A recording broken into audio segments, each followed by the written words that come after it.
And welcome everybody.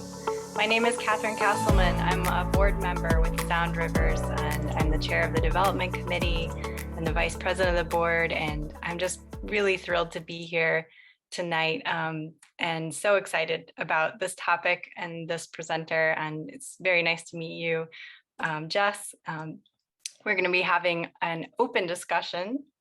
So I hope you all came prepared to raise your hands, put questions in the chat, listen, and share your experiences, because we're really going to have kind of a back and forth tonight. And I wanted to introduce Jess Hawkins, our special guest for this evening. He is a former assistant to the director of Marine Fisheries for policy development, and was appointed to North Carolina's Marine Fisheries Committee by the governor.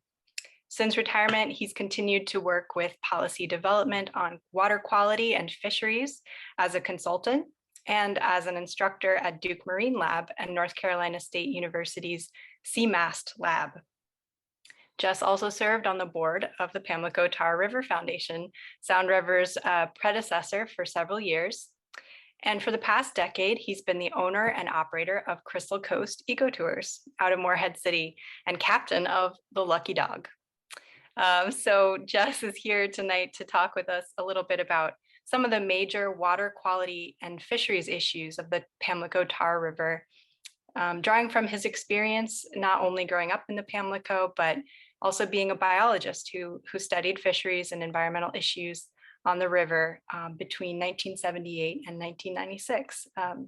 So I'll just say too that I am previously someone who worked at Duke and met many of the people at the Marine Lab, and they do really amazing work there, and as do many of these other organizations you've worked for. So thank you for being here and sharing your experience with us, and maybe you can get us started with the discussion.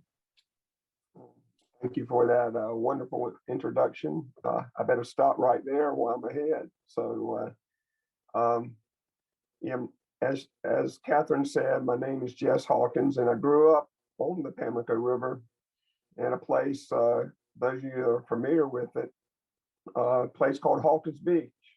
And so back in the day, we had some public beaches on the river, and my grandfather ran one, and it was a non-alcohol beach. So it was a family beach, and we had boats and that allowed for fishing. We had 14, 15 boats, and people swam and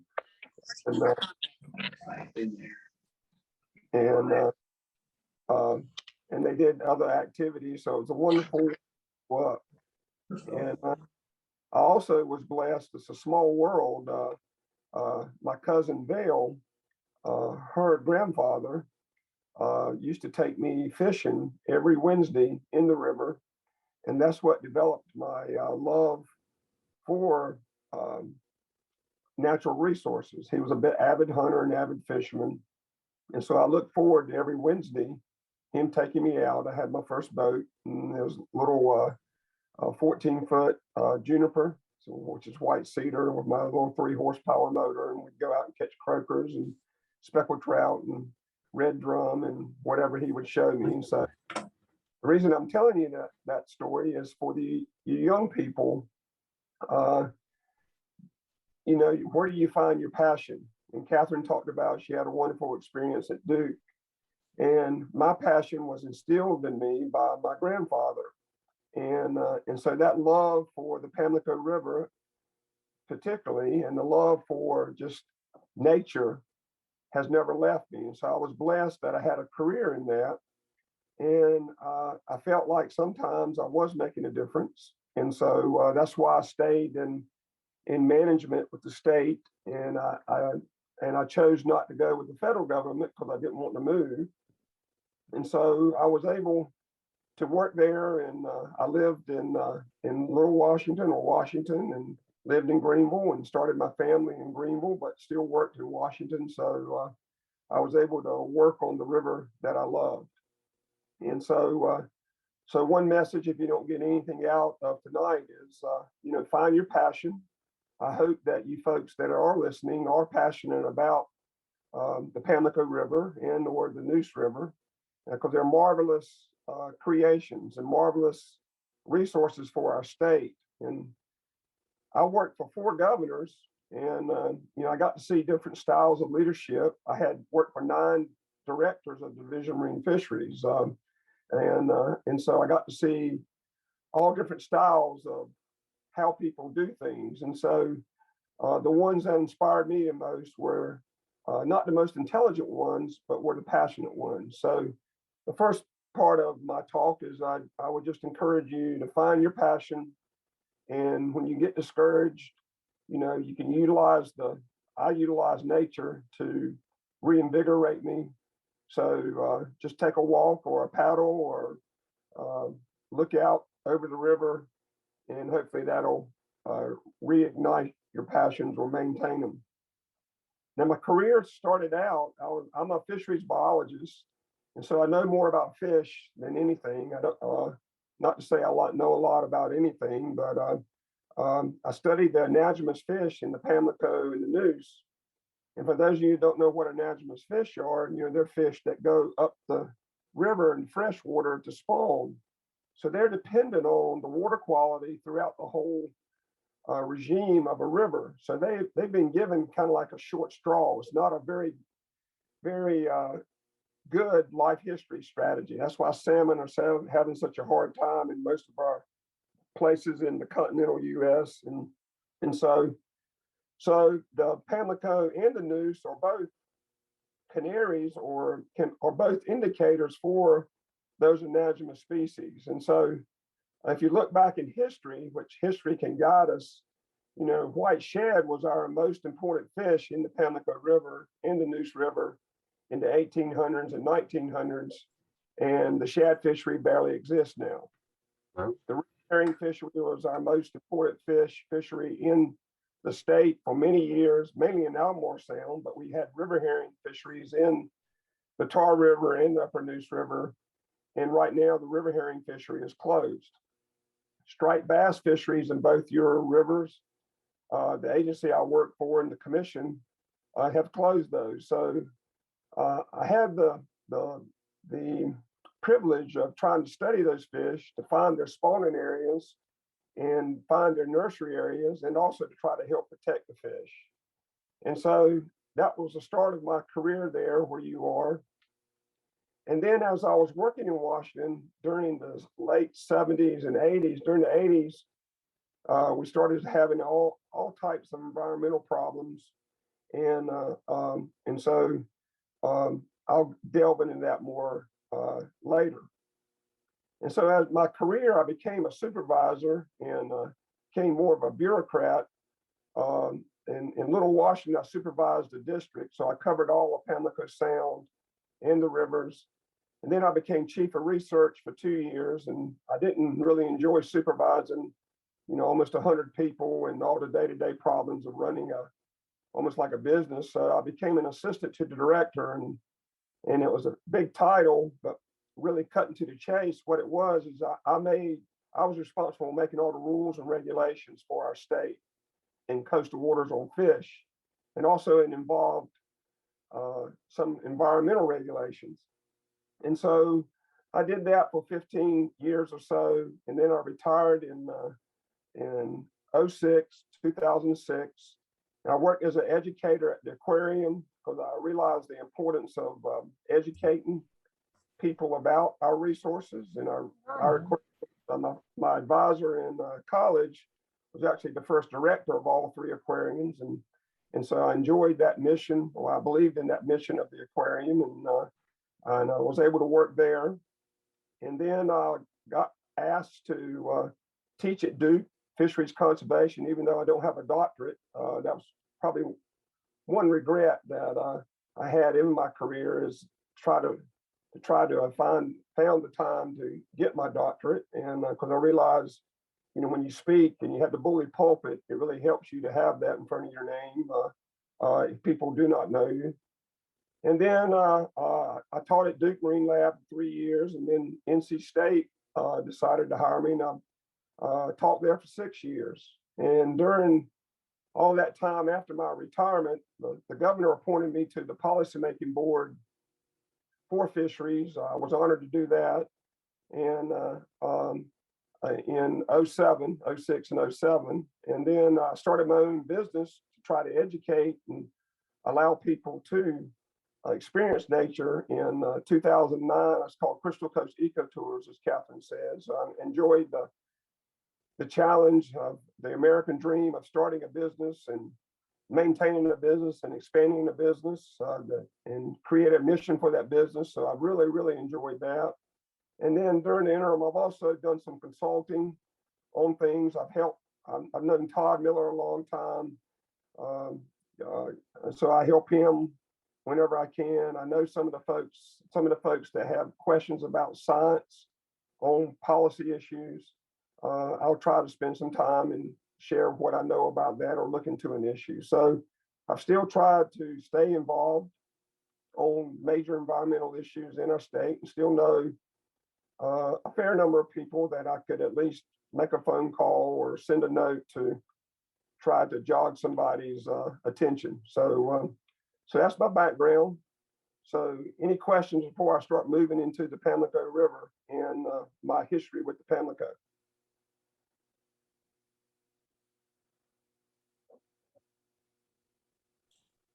Just as a reminder, if anyone has questions, you can type them into the chat, or you can raise your hand on Zoom, or just unmute yourself and go ahead and talk. Yep. And I like questions. So no questions on that, I take it? All right. Well, as I worked in the Pamlico River, I came in at a time like I've already. How come our speaker's not on? Oh, join with video. Speaker. All right.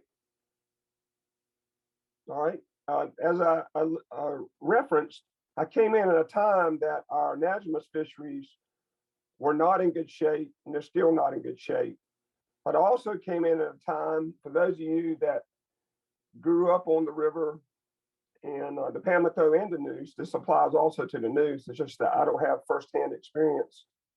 The first thing that I noticed when I came back out of college and started working there is the grasses were disappearing.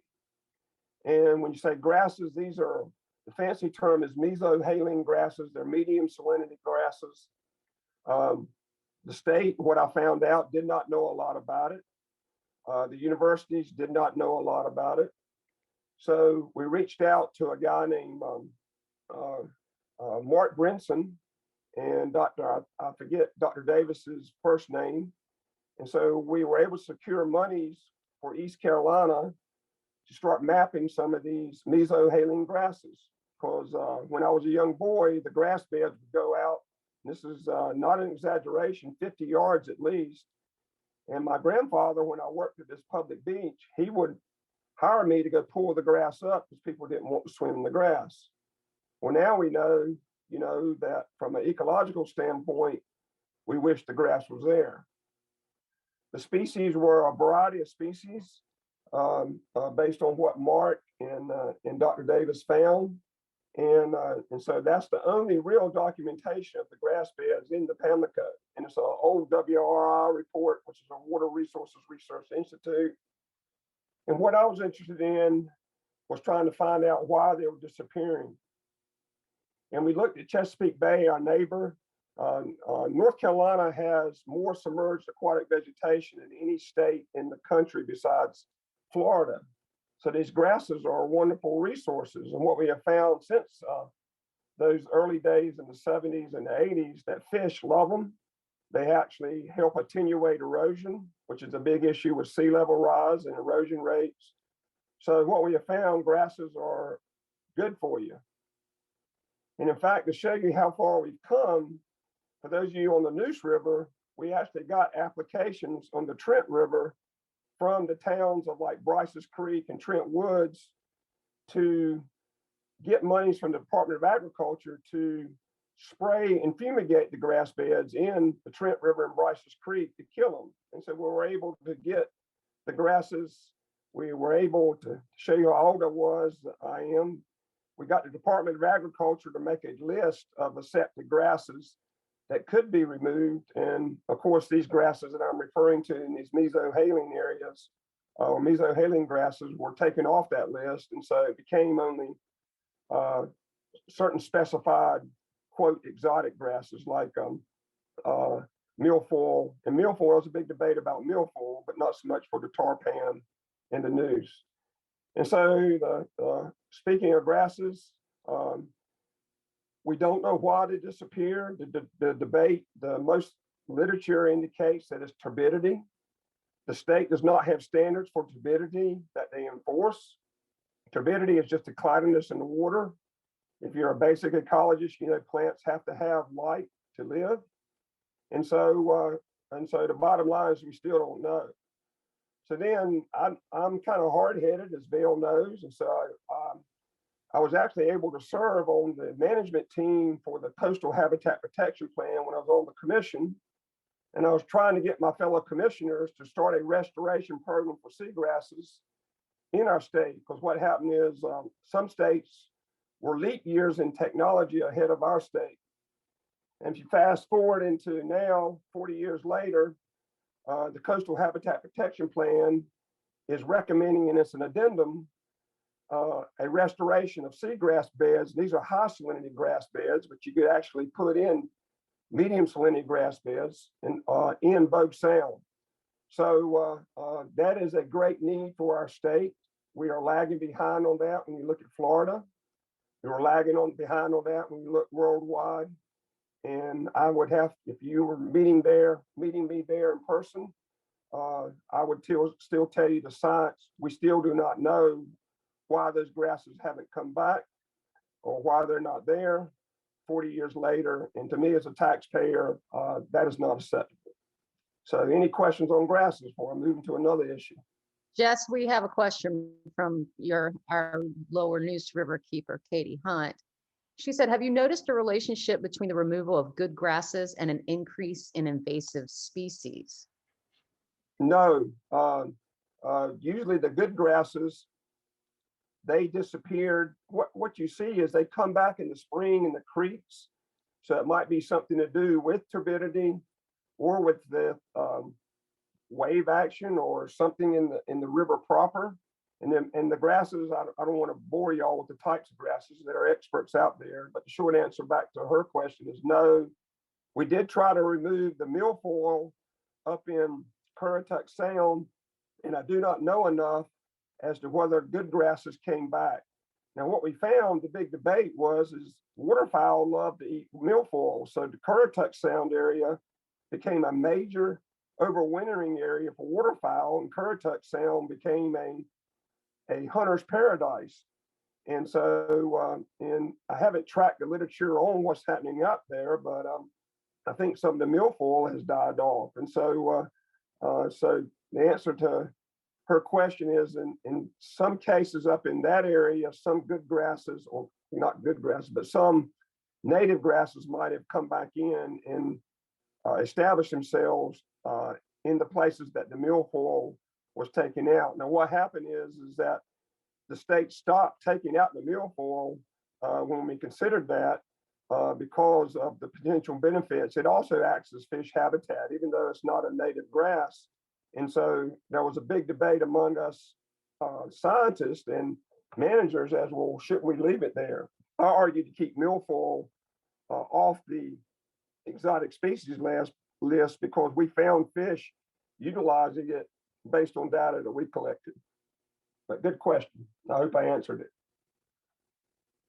Other questions? We've got another question from Betsy Hester. And by the way, Joe Hester says to tell you hello. Is a name that I remember from a long time ago. Lots of folks still pull those grasses along their property on the Pamlico. How do we educate them to stop this practice? That's what nonprofits like this can do. You know, I have the freedom now since I don't work for the state. The state does I think a fairly good job regulating, but in terms of educating, I haven't seen that a lot. The agency I work for, Marine Fisheries, did a pretty good job, I think, regulating. And but in terms of educating, trying to get ahead and trying to get people to do right, we weren't effective in that. And so you have agencies like Sea Grant that are a good educating group. You could have the farm, the agricultural education groups, the extension service.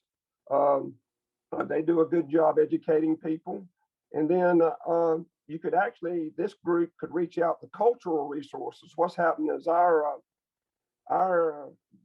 legislature decided to put all the education departments in the state under one department. They used to be split, like the aquariums were in, used to be called DENR, now it's called Department of Environmental Quality. So your stakeholder group could start trying to establish meetings with the Secretary of Department of Cultural Resources and come up with the education plan. Or you could just do it on your own. And so, but I would argue to you that it's the state's responsibility too. And I would hope that they would be a meaningful partner. If they weren't, then I would talk to Representative Kidwell and say, we'd like to be a partner, and say we need to educate people, because once you show them the facts, like what Ms. Hester said, it's pretty black and white. They shouldn't be pulling those grasses up. That's as my daddy said, that's a no-brainer.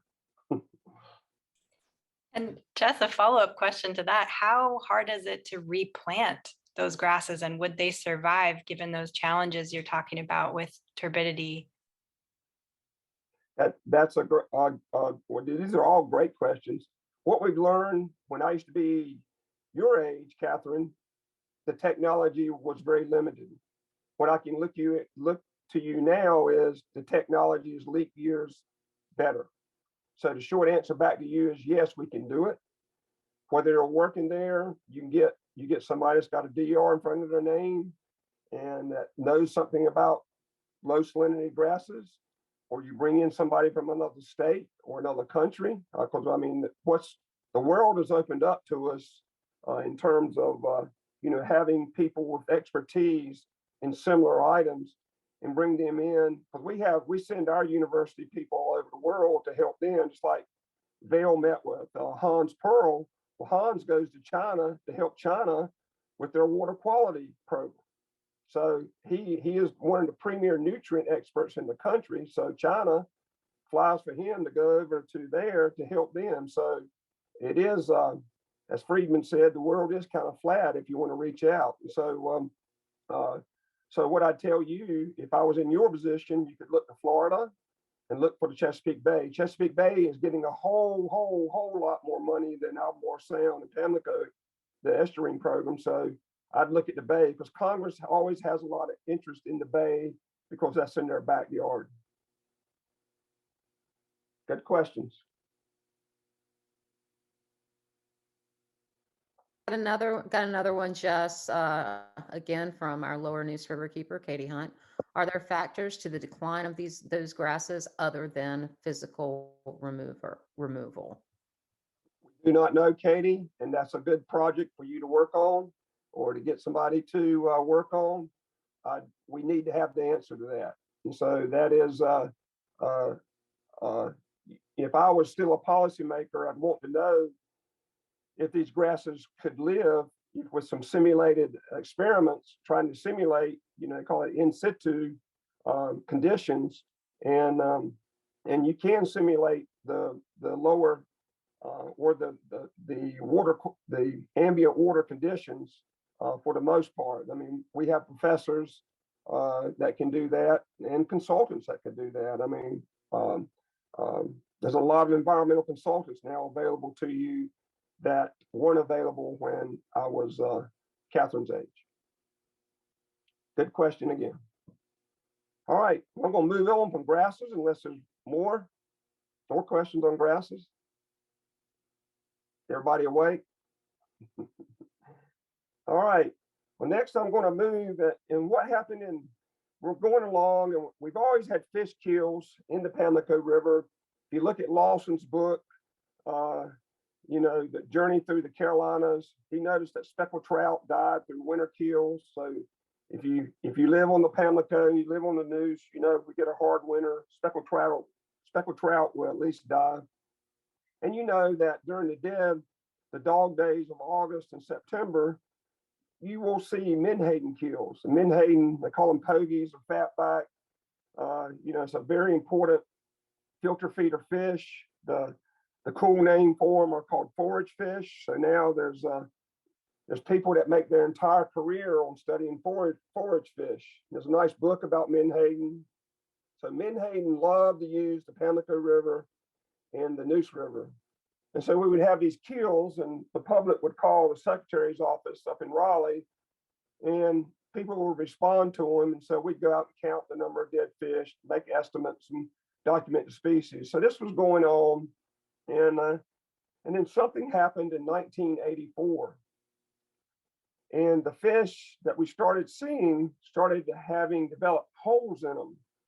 And the holes were like something was taking bites out of them, or their flesh was dissolving. And it was pretty startling. I'd never seen it. I'd worked there 6 years. I started calling Menhaden experts across the country. The Menhaden experts for our nation were at the time in Beaufort, which is the National Marine Fisheries Service. So I took some of the fish to them. At the time, we did not have we had just started a vet school at Raleigh, and they had just hired a fish pathologist. And so I started taking some of those fish to the vet school. Before the vet school opened in Raleigh, we would have to take diseased fish to places like Auburn and also to the Oxford lab in Maryland. And so I argued hard to our leaders. There was a senator named Senator Mark Bass-Knight.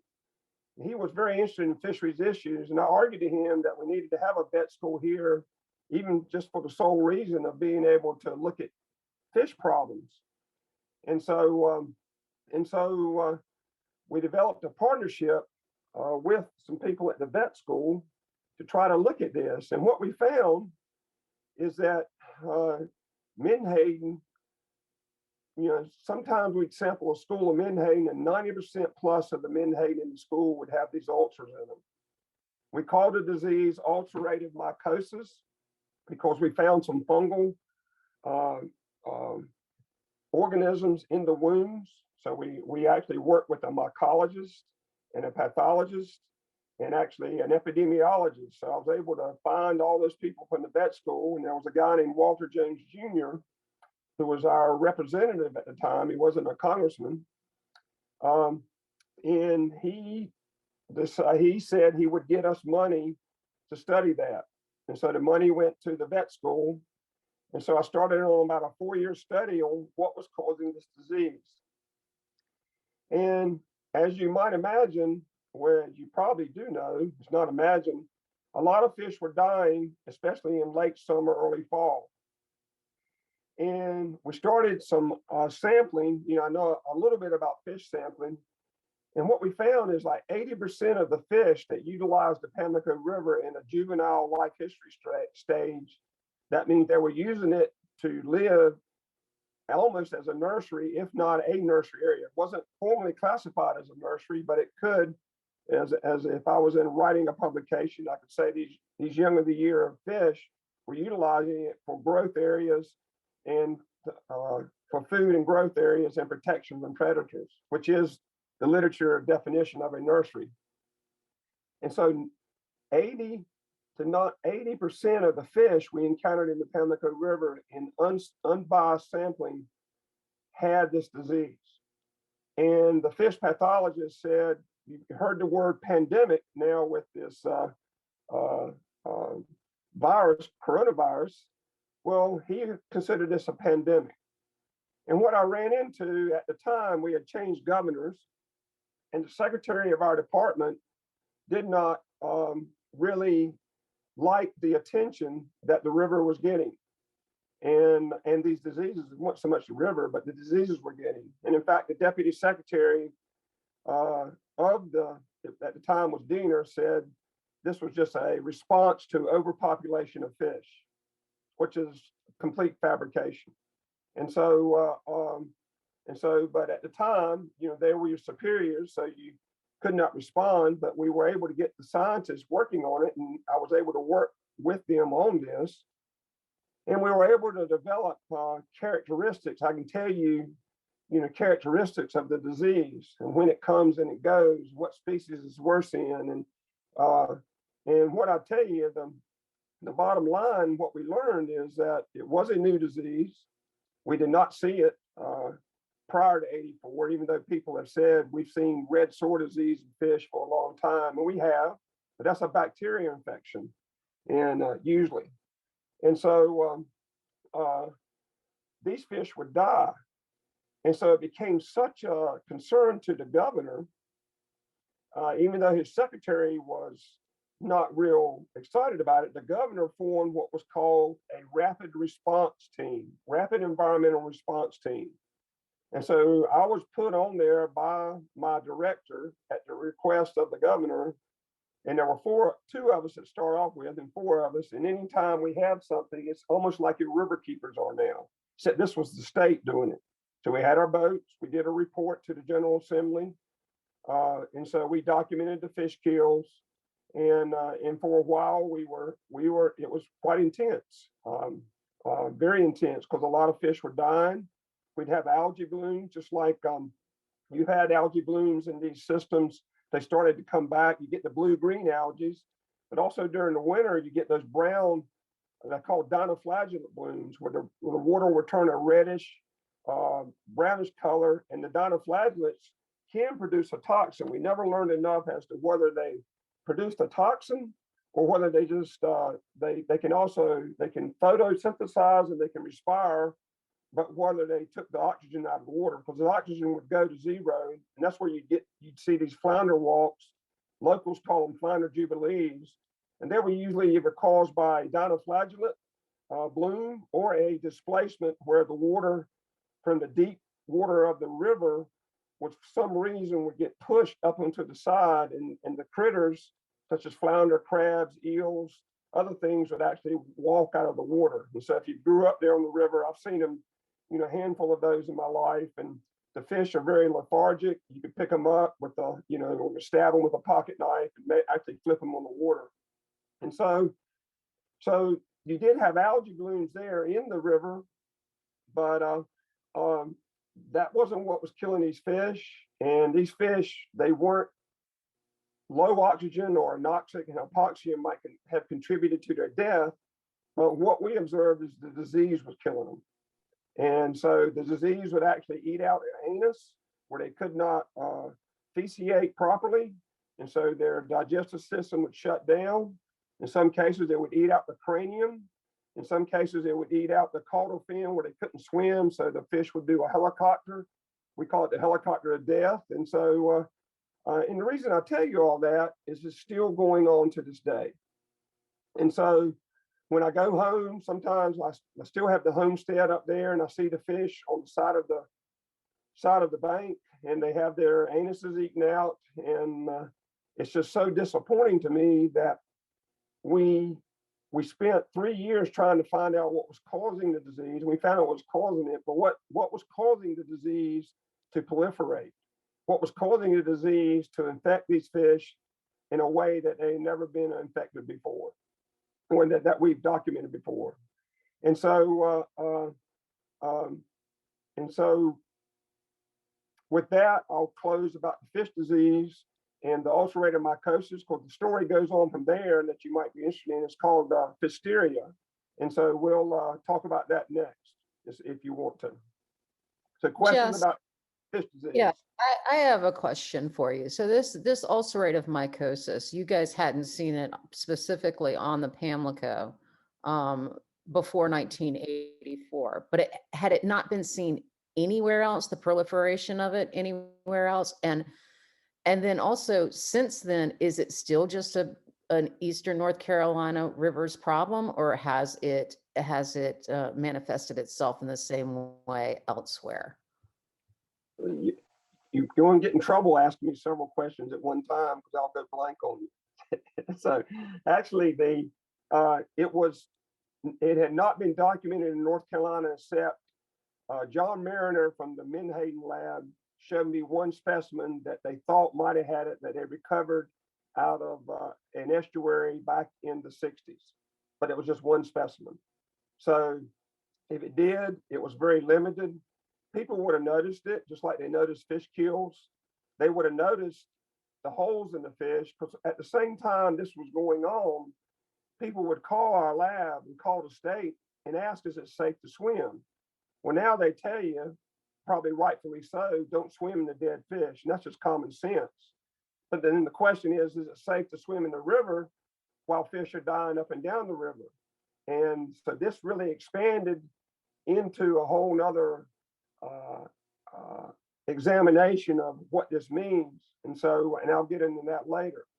To your second question, what happened after we started publishing this information, these fish started seeing them in Chesapeake Bay. Then we saw them in the St. Johns River in Florida. They flew us down to Florida to help them address it in Florida.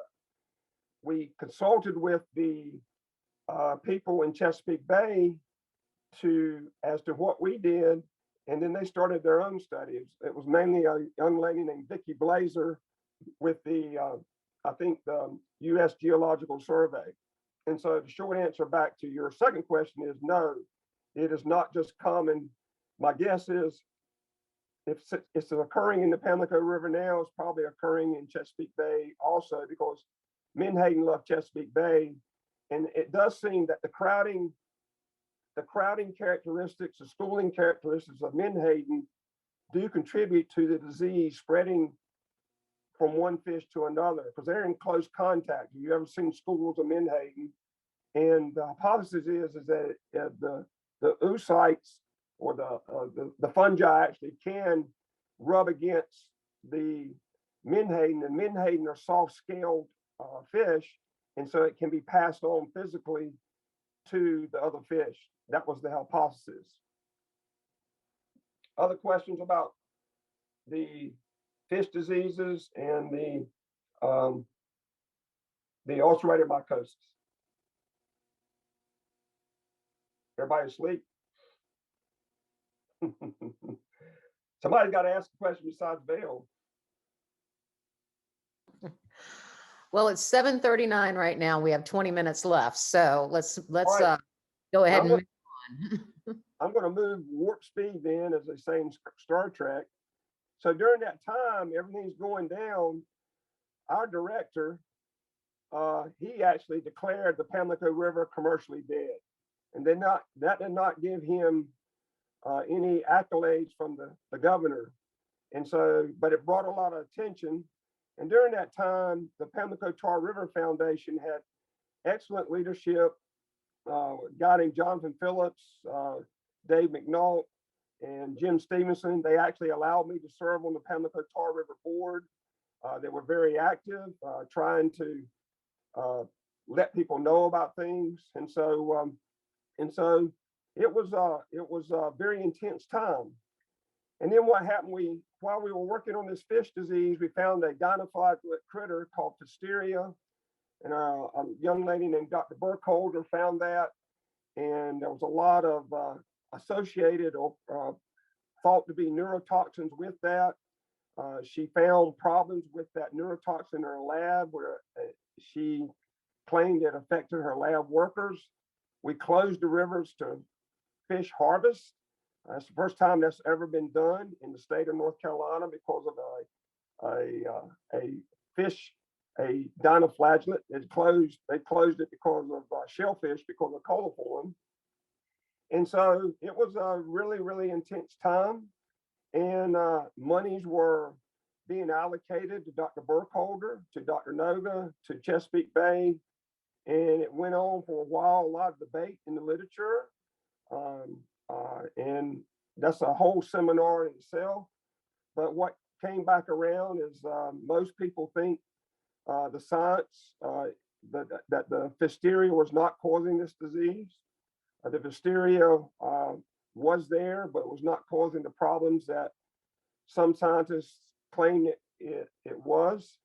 And that Miss Blazer or Dr. Blazer and the team from state still think that this is a fungal infection and a fungal disease. And moving to present time, we still do not know what in the water changed, if anything, that caused it. We do know fungi do like to live in nutrient-sensitive, nutrient-rich waters. So the investigators said that it was a possibility that the water had become, the nutrients had stimulated the growth of that of that fish disease. Then at the same time, we started seeing a shell disease in crabs. Crabs were our most important fishery in the Pamlico at the time, and the shells on the crabs were dissolving. And we did some exposure studies around a company that at the time was called Texas Gulf. My staff was looking to see if there was a correlation in anything in the physical locality of that phosphate plant with the occurrence of the shell disease. And we found some association, and but nothing real clear. But we were able to sit down with them. And at the time, there was a fellow from Environmental Defense Fund and also with your executive director on Pamlico Tar River. We were able to sit down with Texas Gulf and they designed a closed system, because they were putting phosphorus out in the water. They were putting fluorides in the water, cadmium in the water. We know cadmium and fluoride can cause shell disease, shell problems. And so they agreed to go to a closed system. And so with a lot of monies invested. And so right now, that was a great threshold, a great staircase where they decided the only thing they would discharge would be fresh water. And so all that is going on with this. The algae blooms are going on. So with the efforts of Dr. Pearl, and there was a fellow from ECU, Dr. Stanley, and then Dr. Brinson was also an ecologist working on it. And so we were able to convince the General Assembly to go to nutrient sensitive designations for our waters. They started with the Chowan River, then they went to the Neuse, and then they went to the Tar-Pam, in the hopes of trying to slow down what most experts thought were the eutrophication of these waters, or even stop the eutrophication of these waters. And so it was an exciting time. Then also during that time, which you may or may not know, I was talking to Dave Lexham about that. We had issues with, it was called Texas Gulf at the time. They wanted to mine the creeks around their plant. And they developed, there was another company called NCPC, North Carolina Phosphate Corporation. And they said that they would create creeks that would mimic the natural creeks, and that we would trade the state a 3-to-1, 5-to-1, 10-to-1 ratio, whatever we could negotiate. We'll give you 10 times the habitat of what we're going to destroy if you give us the permit to mine the headwaters of these creeks or mine these creeks. And so they started research on that, and ECU helped them with that, document that. And so you do have some created creeks in the South Creek system that were to be offered as mitigation. However, the company never got the permits to mine the headwaters through the efforts of your people in coastal area division of coastal management, the Corps of Engineers, and other environmental groups and stakeholders such as y'all. At the time, it's PTRF. They were never able to secure those permits or get those permits, and so they have had to mine around them. And so that was a very interesting time. So with that, I'll stop with that. So if there's any questions about that. Oh, before I move on from that, one time I was out in the water sampling, and sampling for some of these diseased fish, and I saw a cloud on the water, and I thought it was a fog cloud, which happens in the fall sometimes, and it came down over us, and I could not breathe, and it was ammonia. It was ammonia smell. So at the time, I knew the director. It was called the Division of Environmental Management. His name was Paul Wilms. I called Paul, told him what happened. He asked me to give a deposition. And what they found is it was an ammonia plume coming out of the plant, because the plant had removed the scrubbers in their air stacks and illegally. And as a result of the Division of Environmental Management's investigation, several years later, it became the highest fine for an air quality violation of any company in our state at the time. It was over $1 million. So with that, I'll stop with water and air problems and try to answer any questions.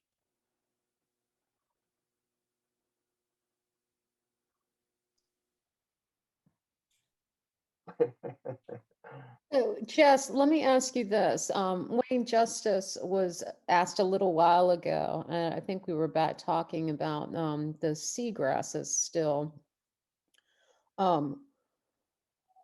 Things that we can do now. This is more based on the present and the future. What types of funding opportunities and are there available for restoration and like community infrastructure projects? I mean, where would people go looking for that kind of funding? If That's it's I wish I knew more about that, Bill. What I can tell you emphatically is there are more sources for funding now than there were back when I worked on these issues. And so I know Governor Cooper has some friends still in Bath that are, they're town managers or people that work in the government. And under Governor Cooper's resiliency programs, he's trying to provide monies to the local towns to help with problems that municipalities encounter. And so in our case down here, I live in Carteret County, a lot of them are looking at stormwater because, we have high salinity waters. And if you get stormwater coming off, the science has shown you get shellfish closures. And then in case you also get swimming warnings. And so what I tell you briefly is there's a lot of fundings available. I know when I served on the board with PTRF, and I've talked to Todd, Todd used to get a lot of Z. Smith Reynolds monies. And so there's a lot of foundations now that your executive directors of your Sound Rivers could look, where you could form a committee to look. And then in some cases, some companies will actually help you, do that. They show good faith. They don't, their employees live in the area, and they would be willing, in my opinion, to help try to address some of these unknown questions, especially if agriculture is getting blamed for one thing. I would think the Secretary of Agriculture would welcome a study to say, well, is agriculture having this impact? And we looked at something like that down here in a place called South River, which is the largest farm east of the Mississippi. Duke got tons of money to look to answer that question. Was the farm, North River Farms, affecting the water quality of South River? So I wish I knew more to be able to give you specific places to look for that money, but I do know, generally speaking, there's a lot more now available to you than there was when I was you guys' age. Jess, Kira pointed out that NC Sea Grant, North Carolina Sea Grant, has some local grants for restoration where communities can work together with scientists for funding. And there's the federal government has restoration. I still get, I have a little bit of time, more time than I used to look at news clippings, and our federal government has all types of monies that come down periodically on restoration monies. And there's a restoration program in the General Assembly of North Carolina. The North Carolina has what's called a collaboratory, which they set up to address scientific issues. And so it's under the UNC system. So you could say, well, do y'all have any monies? You got the Duck Water Resources Research Institute. I mean, it just goes on and on. I don't want to take all. There's a lot of sources out there. So get somebody young that has a lot of energy and start looking at them. Next question. So I'm running out of time. We got 9 minutes. Well, actually, that's probably about it. So, because you want to do some Tide, didn't you? No, go ahead. Let's go on to the next topic real quick, and then we'll wrap it up. What's the next question? There is no next question. Right? The next topic is, well, where do we go from here, and where are we going? And what I'd tell you, looking back, we have regressed on our nutrient protections. So that's what I'm telling my senators. That's what I'm telling my representatives. That's what I'm telling any user group that I'm involved with. And it's mainly reflected in areas like the Tar-Pam in the news. and or Almar Sound. Chowan River is a wonderful river to look at. You say, well, this is what happens when you don't manage your nutrients right. And we have experts. The thing I tell you, Vail has reached out to some of them. You have great sources of information from people within our universities that can help you determine what the facts are. So that is we're a lot better off now in that sense than we were when I was starting my career. But what I can tell you is in my opinion, we've gone backwards in terms of trying to slow down eutrophication. And if the governor did listen to me or whoever of leadership, I'd say it's even more important now because more and more people still want to live on our coast. And so that includes Beaufort County, includes Craven County, includes Carteret County. And so the other thing is that, we've learned more, we're doing a better job. So the hope is like when we know sea level's rising, we know the river's getting wider, and my guess is it's getting deeper, but I know it's getting wider just every time I go home. So how do we do a better job of making sure that we still have productive shoreline habitats? And we have designed a whole system called living shorelines. We put rocks down in front of our property that we own on the Pamlico, but now the technology is there. You could actually taper those rocks and put marsh out in front of it and still have marsh living in areas where the water would have inundated it and eroded away. So that's a positive thing. And then one thing before I left your area up there is that a lot of the creeks, this is a bureaucratic definition, but a lot of the creeks like Bath Creek, Mixon Creek, Blunt's Bay, they're classified as inland waters, which the Wildlife Resources Commission has jurisdiction.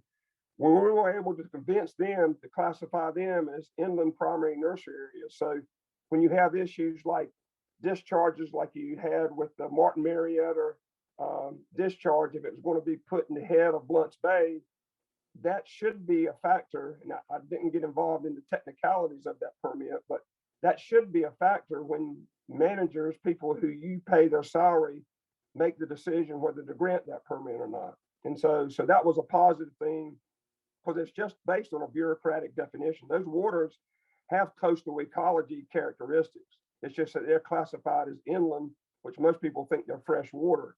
Well, a lot of times they're a low salinity up to a certain point. So anyway, and so the last thing I would say to close out is that, what I also see is a lot more groups like yours that can make a difference in public policy. So I see that a lot with Todd down here in the Coastal Federation, and his group has really helped our oyster resource have potential in trying to turn it around.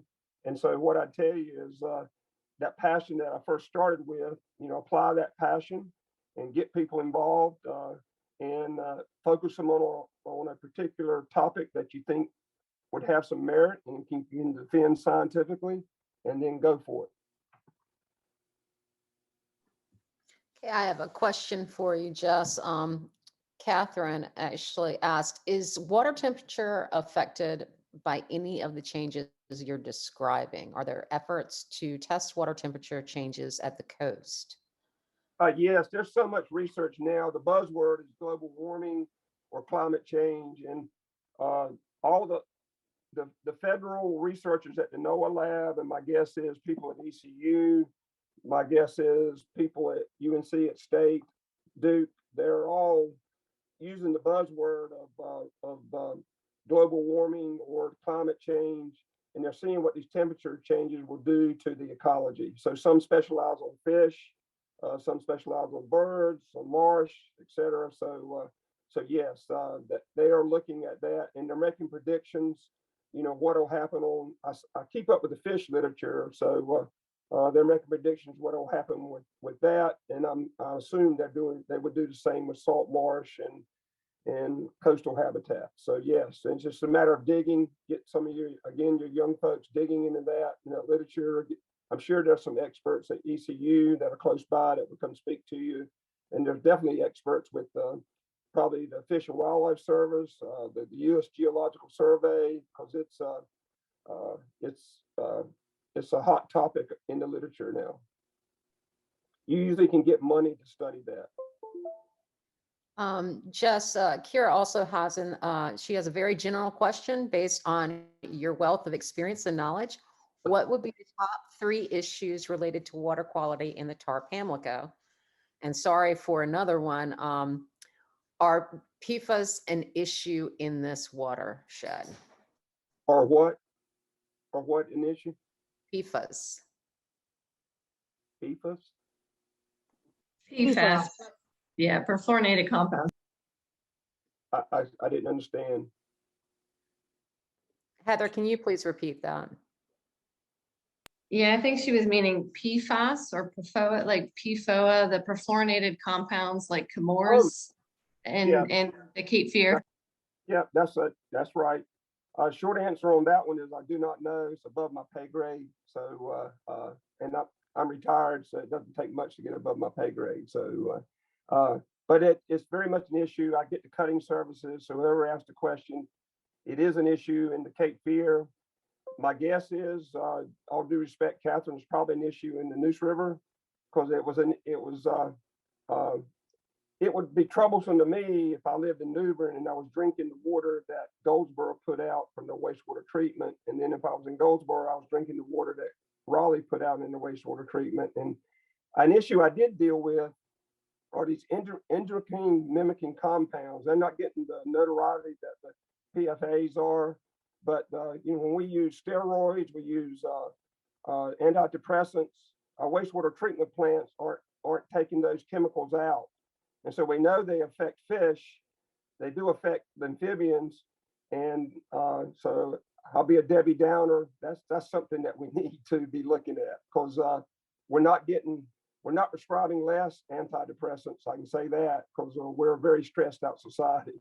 So my guess is, and people want to look good. So my guess is they're still pumping steroids. So I don't know. So that's an issue. But with regard to top 3 issues, I'd say eutrophication because that's what I was taught. Unless somebody shows me different, I still think that's an issue for the Tar-Pam and the Neuse. Different down here. Down here, stormwater runoff. And so, but eutrophication in your area, the other 2, I'm biased towards fisheries. So I think we need to restore those fisheries in those rivers. I can't say that much about the Neuse, but the Pamlico, some species are doing good, but shad and striped bass and herring, we need to figure out what is causing the declines in those and either try to restore them, which we have the technology to do that. They do it on the West Coast a lot, or even fix what is breaking them down, whether it's something going on in their spawning habitats, their nursery habitats, or because it's not over harvest in the state because the fisheries have been closed for a long time. So, and a third one, I guess it would probably be sea level rise because we're going to have to figure out how we're going to adapt to that. So, and that'll become more an issue, not so much there, somewhat in Little Washington, but places like Englehart, Far Creek, Hyde County. Stan Riggs showed me a map, and they're all going to be under the water if his models are correct. So I just don't know how long it'll be. So I know this storm we had in the last few days, it opened up a lot of eyes for some people. So how's that for 3? And so I'll close with just saying, take that passion and try to get involved. Sometimes it'll be complicated, just like Heather. I think that used to be Heather Jacobs. Is that right? Is that Heather? Yeah. So she's been around a while. She's smart. Reach out to smart people that shoot you straight. And there's a lot of smart people out there. And when you hit the wall, because you will hit the wall, people are going to tell you no, or they'll get you to run around. You can't do that now. And just keep trying in a polite but firm fashion. Because persistence and numbers can help change things. It doesn't have to all to be, money and power. It can persistence and knowledge, I still believe, can help change things. That is a wonderful way to close. Thank you so much. And This was just such a great wide-ranging presentation, and I learned so much. I know everyone did. So before we all kind of hop off, I just wanted to make sure that if you're interested in learning more about some of the history that Jess described in the Pamlico tar and Sound River's involvement in some of these issues, you can certainly learn more about that by joining us at our 40th anniversary documentary screening. And I think Vale's going to put the link in the chat, but we have a premiere of this wonderful documentary, which the whole Sound Rivers team has worked so hard on November 30th at 7 o'clock. And the film is going to be followed by a panel discussion with the filmmaker, whose name is Rain Bennett, and Pamlico Tar River keeper Jill Howell will be there, and other stars and people featured in the documentary. It's a free event. You just need to register. It's all online.